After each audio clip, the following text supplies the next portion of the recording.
Hello, myself Dr. Anushka and today I'm here to share some information about the rhinitis.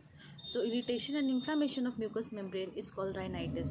क्या होता है हमारे नाक में जो म्यूकस मेम्ब्रेन होता है उसमें इरिटेशन या इन्फ्लामेशन हो जाता है, उसी को हम लोग बोलते हैं राइनाइटिस। तो और ये करेक्टराइज होता है rhinorrhoea. Rhinorrhoea means running nose और sneezing, nasal congestion and post nasal drip.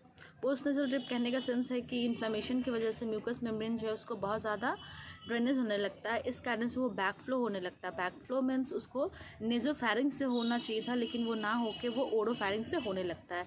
सो अब हम लोग आते हैं कि इसका टाइप्स क्या है, टाइप्स ऑफ द राइनाइटिस। तो सबसे पहले होता है एलर्जिक राइनाइटिस। एलर्जिक राइनाइटिस और एक non allergic rhinitis. Allergic rhinitis में होता है कि ये ऑकर होता है ड्यू टू एलर्जेंस के कारण, एलर्जिक रिएक्शंस के कारण, और इसको हम लोग हे फीवर भी बोलते हैं।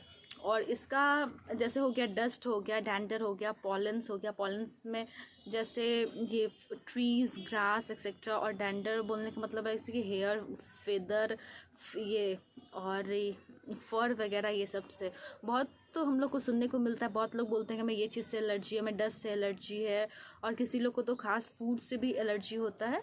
वो सब इसको हम लोग एलर्जिक राइनाइटिस भी बोलते हैं।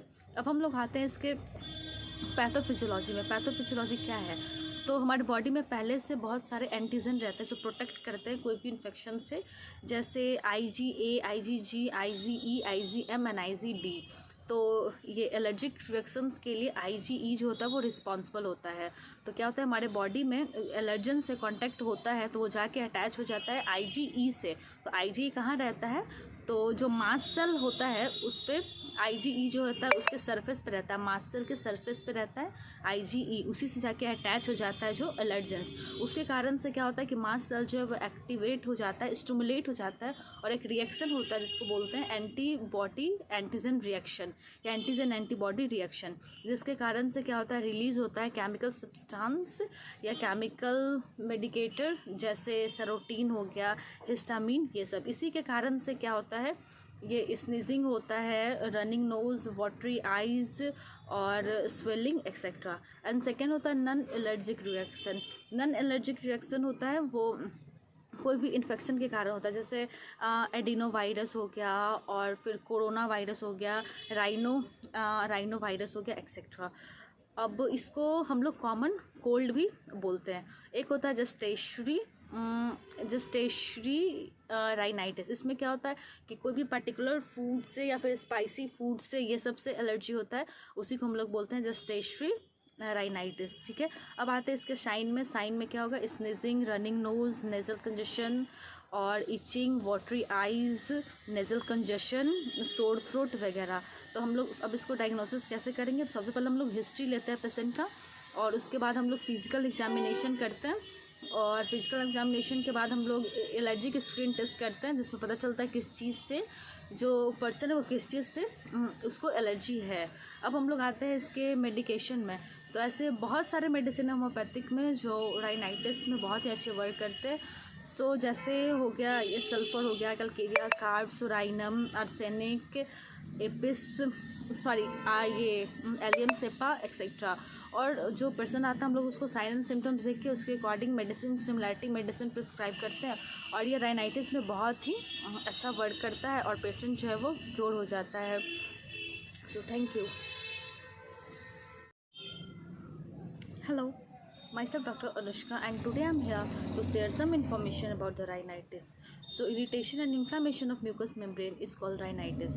क्या होता है हमारे नाक में जो म्यूकस मेम्ब्रेन होता है उसमें इरिटेशन या इन्फ्लामेशन हो जाता है, उसी को हम लोग बोलते हैं राइनाइटिस। तो और ये करेक्टराइज होता है rhinorrhoea. Rhinorrhoea means running nose और sneezing, nasal congestion and post nasal drip.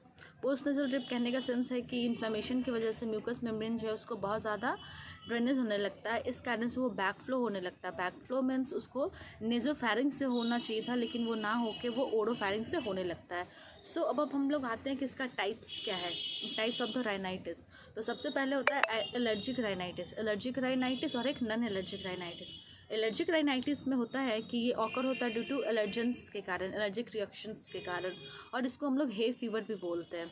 और इसका जैसे हो गया डस्ट हो गया, डैंडर हो गया, पॉलेंस हो गया, पॉलेंस में जैसे ये ट्रीज़, ग्रास एक्सेट्रा, और डैंडर बोलने का मतलब है इसी के हेयर, फेदर, ये और फर वगैरह, ये सब से बहुत तो हम लोग को सुनने को मिलता है। बहुत लोग बोलते हैं कि हमें ये चीज़ से एलर्जी है, हमें डस्ट से एलर्जी है, और किसी लोग को तो खास फूड से भी एलर्जी होता है, वो सब इसको हम लोग एलर्जिक राइनाइटिस भी बोलते हैं।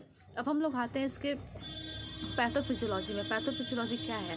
तो हमारे बॉडी में पहले से बहुत सारे एंटीजन रहते हैं जो प्रोटेक्ट करते हैं कोई भी इन्फेक्शन से, जैसे IgA, IgG, IgE, IgM and IgD। तो ये एलर्जिक रिएक्शंस के लिए IgE जो होता है वो रिस्पॉन्सिबल होता है। तो क्या होता है, हमारे बॉडी में एलर्जन से कांटेक्ट होता है तो वो जाके अटैच हो जाता है IgE से। तो IgE कहाँ रहता है? तो जो मास्ट सेल होता है उस पर IgE जो होता है उसके सरफेस पे रहता है, मास्ट सेल के सरफेस पे रहता है IgE, उसी से जाके अटैच हो जाता है जो एलर्जेंस। उसके कारण से क्या होता है कि मास्ट सेल जो है वो एक्टिवेट हो जाता है, स्टिमुलेट हो जाता है, और एक रिएक्शन होता है जिसको बोलते हैं एंटीबॉडी एंटीजन रिएक्शन या एंटीजन एंटीबॉडी रिएक्शन, जिसके कारण से क्या होता है, रिलीज होता है केमिकल सब्सटेंस या केमिकल मेडिकेटर, जैसे सेरोटीन हो गया, हिस्टामिन, ये सब। इसी के कारण से क्या होता है, ये स्नीजिंग होता है, रनिंग नोज, वाटरी आइज और स्वेलिंग एक्सेट्रा। एंड सेकेंड होता है नॉन एलर्जिक रिएक्शन।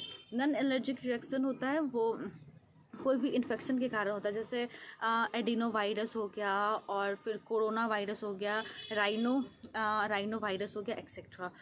अब इसको हम लोग कॉमन कोल्ड भी बोलते हैं। एक होता है जेस्टेशरी राइनाइटिस। इसमें क्या होता है कि कोई भी पर्टिकुलर फूड से या फिर स्पाइसी फूड से, ये सब से एलर्जी होता है, उसी को हम लोग बोलते हैं जेस्टेशरी राइनाइटिस। ठीक है, अब आते हैं इसके साइन में क्या होगा, sneezing, running nose, nasal congestion और itching, watery eyes, nasal congestion, sore throat वगैरह।